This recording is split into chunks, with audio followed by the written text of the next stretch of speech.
Kesempatan kali ini kami akan membahas chapter 131 dari Attack on Titan yang tentunya sudah kalian tunggu-tunggu. Bagaimana kelanjutan Eren setelah sampai ke benua Marley. Sebelum masuk ke pembahasan, bantu kami dengan klik subscribe dan like-nya ya.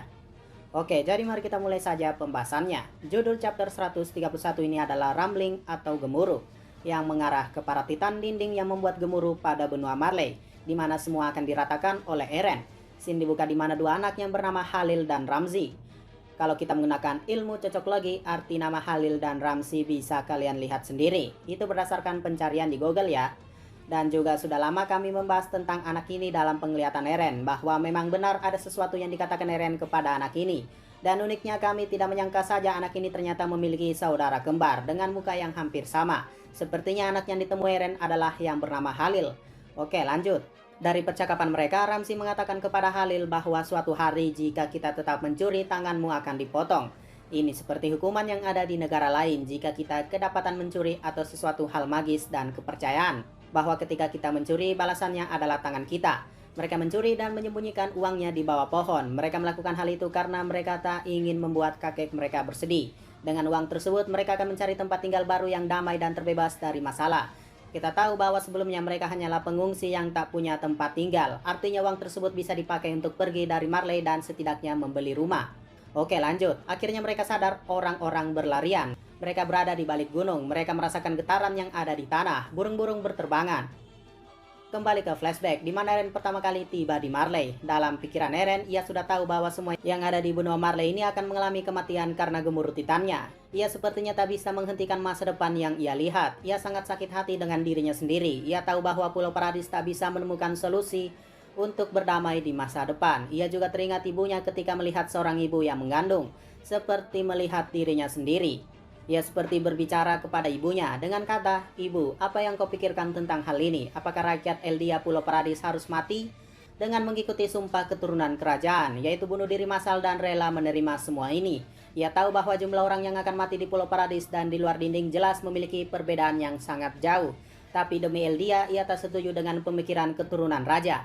Ia harus melakukannya. Kemudian ia melihat anak tersebut yaitu Halil. Ia berkata, "Oh, anak itu ada di dalam ingatanku." Tapi ia berkata kalau semuanya akan mati. Jadi kenapa aku dengan anak ini?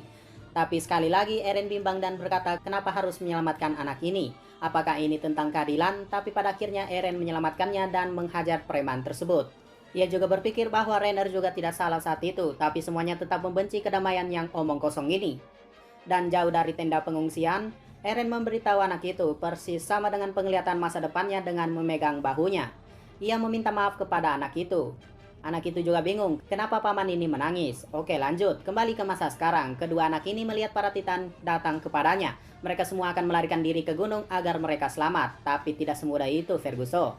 Titan dinding dengan kejutannya bisa menaiki gunung dan siap meratakan mereka. Titan itu sangat cepat dan mereka semua sudah putus asa. Tidak ada lagi tempat untuk berlindung. Kembali lagi pada masa ketika Eren berkata kepada anak itu. Ia sangat berterima kasih untuk minumannya dan hidangannya kepada Pulau Paradis, rakyat Eldia seperti kita.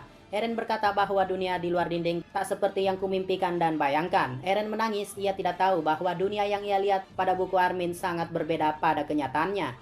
Inilah mengapa Eren sangat sedih bahwa kebebasan yang ada di luar ternyata berbeda dari mimpi mereka. Dan inilah kata-kata Eren yang membuat kami merinding.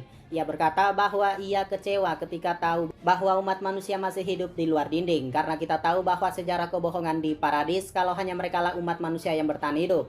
Tapi Eren salah, ketika melihat masa depan dan kisah ayahnya, ia sadar ini semua berbeda. Kami tahu kenapa Eren kecewa. Bisa saja Eren berpikir kalau seandainya umat manusia tak ada lagi di luar.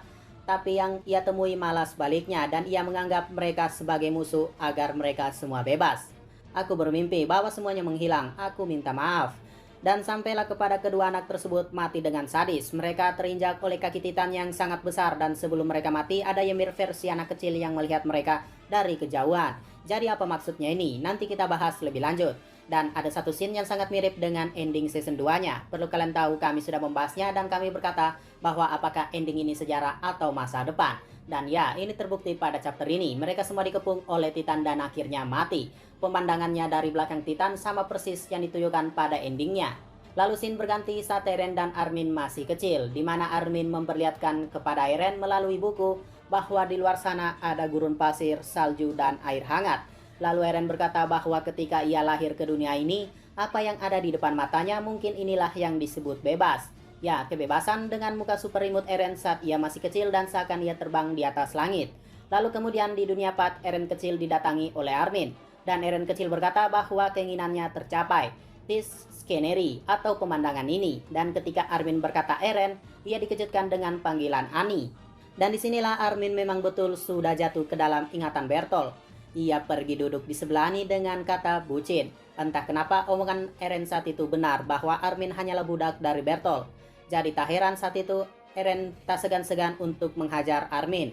Dari obrolan mereka, Armin tahu bahwa ia merupakan pembunuh juga. Ia tahu ia juga salah dan selalu melarikan diri dari masalah. Armin juga bercerita bahwa ia dan Eren memiliki mimpi, tapi sangat berbeda dari yang mereka harapkan. Dan seketika ada burung yang hinggap melihat Armin.